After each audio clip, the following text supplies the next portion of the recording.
Pemirsa, di medan damai yang seharusnya menyembuhkan terciprat darah, Israel menyerang tanpa perhitungan. Rumah sakit jadi sasaran. Dr. Marwan Al-Sultan gugur di hadapan. Bukan militer, bukan senjata perang, namun tenaga medis yang justru jadi sasaran hilang. Ini membuktikan kekejaman Israel yang menabrak nilai kemanusiaan. Anda menyaksikan Sindo Prime bersama saya, Yudi Handoyo.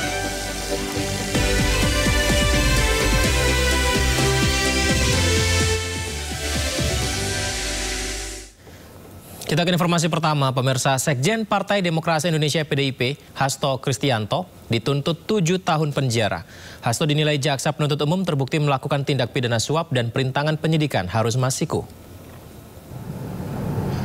Dipersilakan kembali. Penasihat hukum bisa dimulai. Ya, disampaikan jaksa KPK yakni Wawan Yunarwanto. Oleh karena dirinya membacakan amar tuntutan pidana di Pengadilan Tipikor Jakarta kepada terdakwa Hasto Kristianto. Jaksa menjatuhkan pidana penjara 7 tahun dan pidana denda 600 juta rupiah subsidiar 6 bulan kurungan. Sejumlah keadaan memberatkan. Perbuatan terdakwa tidak mendukung pemberantasan tindak pidana korupsi serta tidak mengakui perbuatannya. Terdakwa juga dianggap menghalangi penyidik KPK untuk menangkap Harun Masiku yang buron sejak tahun 2020 lalu. Terdakwa Hasto juga terbukti menyuap mantan komisioner KPU Wahyu Setiawan 57.350 dolar Singapura atau setara 600 juta rupiah. Sebagai kader PDIP, Wahyu mengurus penetapan pergantian antar waktu anggota DPR periode 2019 hingga 2024 Harun Masiku.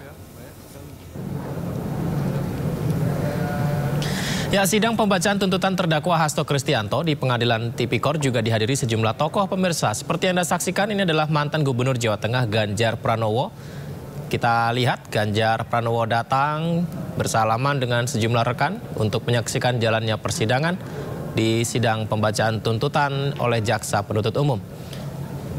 Informasi yang kami dapatkan selain Ganjar Pranowo juga ada Dwi Ria Latifah, Ferdinand Huta Hayan, dan mantan Wakapolri Komjen Pol Purnawirawan Ugroseno.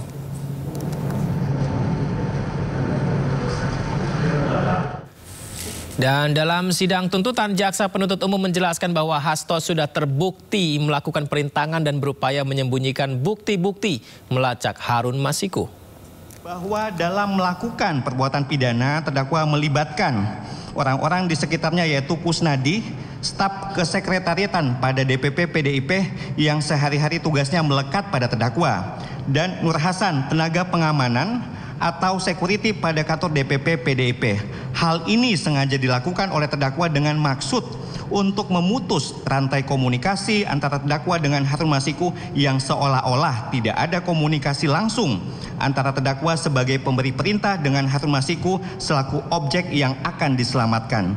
Sehingga penyidik KPK sulit melacak keberadaan Harun Masiku yang berakibat pada penyidikan perkara atas nama tersangka Harun Masiku tidak bisa berjalan sebagaimana mestinya. Dengan demikian, maka terdakwa telah secara nyata mengetahui dan menghendaki bahwa Harun Masiku merupakan tersangka yang sedang dicari KPK dan sedang dilakukan penyidikan oleh penyidik KPK, serta menghendaki agar penyidikan dalam perkara tersangka Harun Masiku tidak berjalan lancar. Berdasarkan uraian tersebut di atas, kami berpendapat unsur dengan sengaja telah dapat dibuktikan. 1.3 unsur mencegah, merintangi, atau menggagalkan secara langsung atau tidak langsung penyidikan, penuntutan, dan pemeriksaan di sidang pengadilan.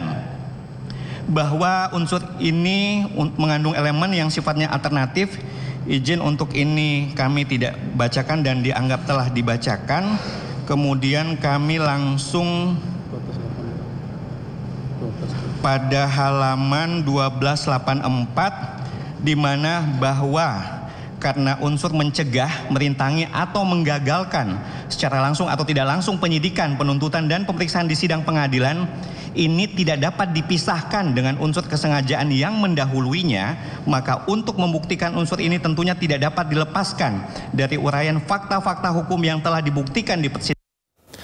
Menanggapi tuntutan jaksa, terdakwa Hasto Kristianto mengaku sudah dapat memperkirakan tuntutan hukuman penjara 7 tahun terhadap dirinya. Hasto akan memberikan nota pembelaan atau pledoi yang akan diajukan pada 10 Juli mendatang. Jadi kita sudah mendengarkan bahwa saya dituntut 7 tahun Dan apa yang terjadi ini sudah saya perkirakan sejak awal. Ketika saya memilih suatu sikap politik untuk memperjuangkan nilai-nilai dan demokrasi, memperjuangkan hak kedaulatan rakyat, memperjuangkan pemilu yang jujur dan adil, serta memperjuangkan supremasi hukum, agar hukum tidak digunakan sebagai alat kekuasaan. Sejak awal saya sudah memperhitungkan risiko-risiko terhadap kriminalisasi hukum oleh kekuasaan. Meskipun hal tersebut tadi tidak diakui, tetapi fakta-fakta menunjukkan bahwa dari suara-suara civil society menunjukkan mereka yang kritis saat itu memang ada suatu tekanan dengan menggunakan hukum sebagai alat kekuasaan. Ketika pertama kali saya datang dan mendengar informasi bahwa ada suatu kriminalisasi melalui proses daur ulang yang ditujukan atas perkara yang sudah inkrah ini terhadap saya, maka sejak awal saya mengatakan bahwa saya akan menghadapi segala sesuatunya dengan kepala tegak. Karena kebenaran adalah kebenaran dan tidak ada motif. Sejak awal terbukti dari keterangan-keterangan saksi di persidangan ini maupun di dalam persidangan pada tahun 2020 terkait dengan keterlibatan saya. Sementara itu pemirsa, pengacara Hasto Kristianto, Todung Mulya Lubis, menanggapi jaksa penuntut umum yang seharusnya bisa meminta terdakwa dibebaskan karena tidak ada satupun alat bukti cukup untuk menghukum Hasto. Jaksa harus dapat membuktikan obstruction of justice dan juga soal suap karena tak satupun memiliki bukti yang cukup kuat. Saya datang sebetulnya untuk mendengarkan tuntutan bebas, bukan 7 tahun. Karena jaksa penuntut umum pada dasarnya menurut hukum bisa meminta terdakwa untuk dibebaskan. Karena tidak ada alat bukti yang cukup untuk menghukum saudara Hasto Kristianto. Tadi saya mencatat cukup banyak selama sidang. Kita mengetahui bahwa dalam hukum ya, beban pembuktian itu penting. Siapa yang mendalilkan, dia yang mesti membuktikan. Nah, jaksa penuntut umum mesti membuktikan apa yang dia dalilkan. 2 hal. 1, obstruction of justice. Kedua, tindak pidana suap. Nah, kita mendengarkan dengan teliti dan seksama bahwa uraian mengenai obstruction of justice itu sama sekali ya tidak punya dasar yang kuat. Ya, tidak ada bukti-bukti yang kuat. Sehingga ini seperti omon-omon gitu. Omon-omon yang dilakukan oleh jaksa penuntut umum tanpa mempertimbangkan bukti-bukti yang ada. Ini adalah perkara politik yang dikriminalkan. Ya, ini adalah kriminalisasi politik. Agar supaya ini bisa dituntut dengan tuntutan yang tinggi, diciptakanlah pasal apa yang disebut dengan obstruction of justice. Ya, sebab saudara-saudara, kalau mereka mau jujur penuntut umum itu, mereka juga harusnya mengakui bahwa kalau satu hal yang terkait dengan CDR yang mereka katakan, mereka tidak pernah mau ungkap bahwa perjalanan Harun Masiku dari Jakarta Barat ya sampai ke Tanah Abang hanya dalam waktu 1 detik. Ini sesuatu yang betul-betul sangat mencederai akal sehat. Ya, tetapi hal seperti inilah yang mereka gunakan, bahwa CDR itulah yang mereka gunakan untuk membuktikan bahwa ada kejahatan yang dilakukan oleh Pak Hasto. Ratusan orang yang mengaku masa kawal sidang Hasto, mantan Sekjen PDIP, mengepung Pengadilan Tipikor Jakarta siang tadi. Inilah pemirsa ratusan massa yang menyebut dirinya kawal sidang Hasto. Mereka tadi memadati jalan raya di depan Pengadilan Tipikor untuk mengawal jalannya persidangan mantan Sekjen PDIP itu. Ya, sidang ke-19 yang beragendakan pembacaan tuntutan jaksa penuntut umum ini akan dikawal langsung oleh massa. Maksud kami sudah dikawal langsung oleh massa kawal sidang Hasto. Koordinator aksi mengatakan massa terus mengawal hingga sidang putusan dan bila ada intervensi maka akan mendatangkan massa yang lebih banyak dari daerah untuk masuk ke Jakarta. Kalian dibiayai oleh uang rakyat, kalian dibiayai oleh hasil uang. Kita ke informasi lain, pemirsa. Data korban yang sudah ditemukan terus mengalami pergerakan hingga Kamis sore. Data sementara berubah jadi 36 orang, dari 36 orang menjadi 34 orang lantaran adanya nama ganda. Ya, ini terkait dengan kasus atau peristiwa musibah kapal penumpang tenggelam di Selat Bali, pemirsa. Peristiwa yang terjadi yakni kapal penumpang tenggelam di Selat Bali ini, di mana petugas Basarnas terus melakukan pencarian dan melakukan pendataan korban yang berhasil ditemukan. Hingga sore ini, berdasarkan pendataan ulang, jumlah korban yang ditemukan sebanyak 34 orang. Rinciannya 28 korban selamat dan 6 meninggal dunia. Sebelumnya data sementara petugas menemukan 36 orang, berubah jadi 34 lantaran ada nama orang yang ganda. Hingga sekarang, jumlah korban yang belum ditemukan masih dilakukan pendataan di Basarnas Surabaya dan proses evakuasi masih berlangsung.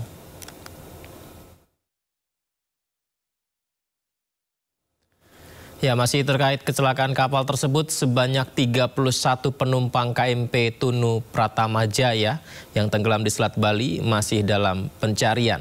Polda Jawa Timur menerjunkan 6 kapal patroli Polairut serta 1 helikopter untuk membantu proses pencarian para korban.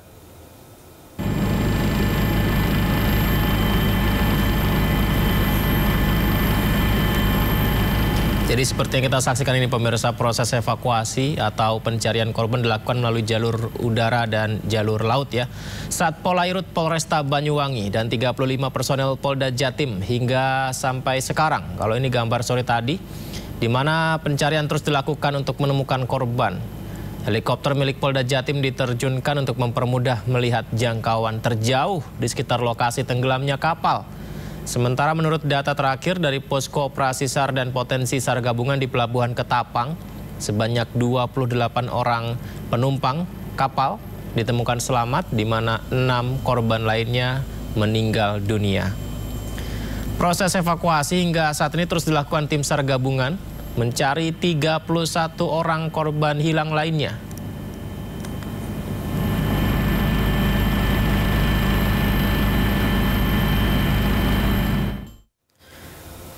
Kepala Badan Nasional Pencarian dan Penyelamatan atau Basarnas Marsikal Madya TNI Muhammad Syafi'i mengungkapkan tim SAR gabungan menghadapi gelombang laut setinggi 2 hingga 2,5 meter disertai dengan angin yang sangat kencang dalam operasi pencarian korban tenggelamnya KMP Tunu Pratama Jaya di Selat Bali. Operasi SAR dipimpin langsung oleh SAR Mission Coordinator memastikan seluruh unsur di laut dan udara bergerak dengan cepat. Terkait dengan kendala yang dihadapi para tim SAR, karena ini kejadian ada di laut, yang pasti kondisi laut itu sendiri, mulai dari ketinggian ombak, kemudian kecepatan arus, itu menjadi salah satu pertimbangan sebenarnya. Kita belum mengatakan ini menjadi kendala yang menyulitkan. Yang pasti karena kejadian itu ada di waktu yang tengah malam, kemudian pada saat distres itu disampaikan. Jadi distres disampaikan itu informasi yang diperoleh bahwa kondisi kapal sudah dalam kondisi tenggelam. Jadi mungkin itu yang dihadapi, sehingga pada saat kejadian malam itu sampai dengan pagi hari, sebenarnya kendalanya ya kondisi cuaca tengah malam, kemudian di situ ada ombak dan juga arus. Sehingga secara tidak langsung pada saat korban-korban yang kita temukan ini ternyata posisinya sudah bergeser lebih dari 12 nautical mile dari titik yang diperkirakan tenggelamnya kapal. Mungkin itu. Luas pencarian sampai saat ini, Pak? Luas. Jadi dalam konsep operasi, memang pertama kita yang menjadi acuan adalah titik lokasi. Kemudian pada saat kita mengetahui bahwa di situ faktor arus laut itu menuju ke selatan, pencarian kita akan kita lakukan ke arah selatan. Kemudian Karena kita target utamanya kita berupaya untuk menyelamatkan korban yang dimungkinkan masih hidup, sehingga kita membuat jaringan mulai dari unsur-unsur yang ada di laut termasuk seluruh penduduk yang ada di tepi-tepi pantai. Dan terbukti mayoritas korban yang ditemukan karena dibantu oleh para nelayan-nelayan yang ada di posisi tersebut. Dan kita akan terus mengembangkan untuk operasi bersama-sama dengan seluruh potensi yang ada. Jadi kalau bicara masalah luas wilayah cover, kita akan melaksanakan sampai di 194 nautical mile per square. Itu kalau di kilometer persegi berapa kira-kira Pak jauhnya? Kita kalikan 1,9 kira-kira atau 1,8 sekian itu, hampir ke 1,9. Oke. Pak, ini kan jalur tersibuk, salah satu jalur sibuk yang menghubungkan Bali dan Jawa. Nah, dalam proses pencarian ini apakah akan menghambat jalur lalu lintas nantinya, Pak? Saya rasa pola operasi akan disesuaikan dan justru kita mengharapkan lalu lintas yang melintas di situ ikut menjadi bagian yang akan membantu kita. Jadi dengan adanya kejadian itu kita broadcast kepada siapapun yang menggunakan alur laut ini untuk ikut bersama-sama. Dan itu sudah menjadi ketentuan. Pada saat ada emergensi, siapapun yang di situ justru kita manfaatkan untuk membantu kita. Jadi saya rasa bukan menjadi halangan. Apakah ada komunikasi khusus atau ada semacam comment center atau pusat informasi di mana masyarakat yang melintas di jalur tersebut atau kapal yang melintas di jalur tersebut bisa menginformasikan ketika mereka menemukan korban? Oke, saya sampaikan bahwa pada saat SMC itu dibentuk, jadi posko utama ada di SMC di Ketapang. Di sana ada kantor SAR. Kemudian begitu juga yang ada di Gilimanuk, di sana juga ada SMC yang di Gilimanuk itu juga kita operasikan. Jadi terkait dengan proses operasi pencarian ini, dua posko utama ini yang akan kita aktifkan. Jadi mungkin seperti itu. Pak, dengan sejumlah penumpang KMP Tunu Pratama Jaya menceritakan momen terombang-ambing di tengah lautan setelah kapal yang ditumpangi karam. Ada Saiful pemirsa, salah satu korban selamat yang melompat dari kapal dan diselamatkan kapal nelayan di pantai Candi Kusuma, Jembrana, Bali. Selamat. Salah satu penumpang bernama Saiful menceritakan KMP Tunu Pratama Jaya dengan cepat tenggelam di Selat Bali. Warga Jember, Jawa Timur ini selamat setelah melompat sesaat sebelum kapal terbalik. Dirinya tidak sempat mengambil pelampung atau life jacket. Beruntung saat berenang di tengah laut, dirinya menemukan pelampung dan diselamatkan kapal nelayan di perairan Candi Kusuma, Melaya, Jembrana, Bali. Orang tersebut banyak kan, yang pakai pelampung, saya aja yang nggak pakai. Itu memang pelampungnya terbatas atau seperti apa? Apa karena situasi panik saja? Situasi panik mungkin, Pak. Boleh diceritakan Bang, awal-awal itu tahu kapal mau oleng itu gimana? Ya tiba-tiba saya kan naik ke atas, tiduran, main HP, kok rame. Kok tiba-tiba kapal itu miring. Ya itu saya terus naik ke atas itu, belum miring-miring, cepet langsung loncat deh saya. Tapi pas Mas lompat itu ingat posisi kapalnya sudah miring. Sudah miring ya, sudah mau tenggelam, sudah mau kebalik dah. Saat ini tim SAR gabungan masih melakukan pencarian terhadap penumpang KMP Tunu Pratama Jaya. Informasi sementara, sejumlah penumpang sudah berhasil ditemukan selamat di perairan selatan Jembrana dan beberapa penumpang diantaranya ditemukan meninggal dunia. Dari Jembrana, Bali, Nyoman Sudika, iNews melaporkan. Dirjen Perhubungan Laut Kemenhub mengungkap kronologi tenggelamnya kapal motor penumpang KMP Tunu Pratama Jaya yang mengangkut 53 penumpang, 12 kru dan 22 kendaraan.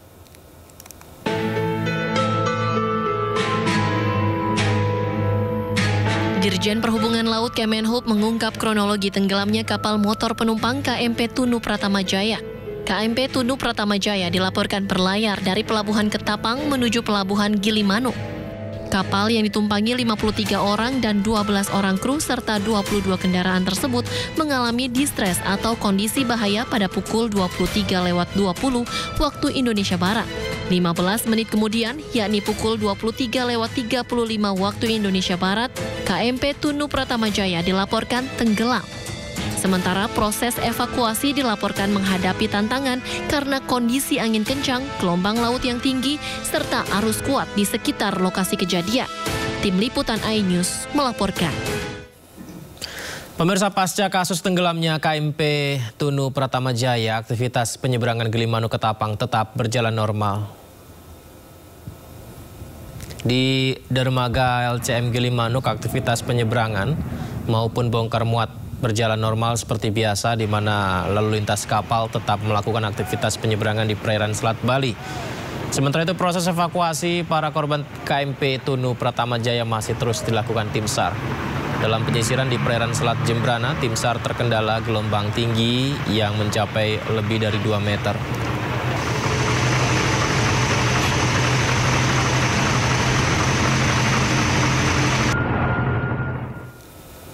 Ya, sementara itu Gubernur Jawa Timur Khofifah Indar Parawansa mengucapkan bela sungkawanya sangat mendalam atas peristiwa tenggelamnya kapal motor Tunu Pratama.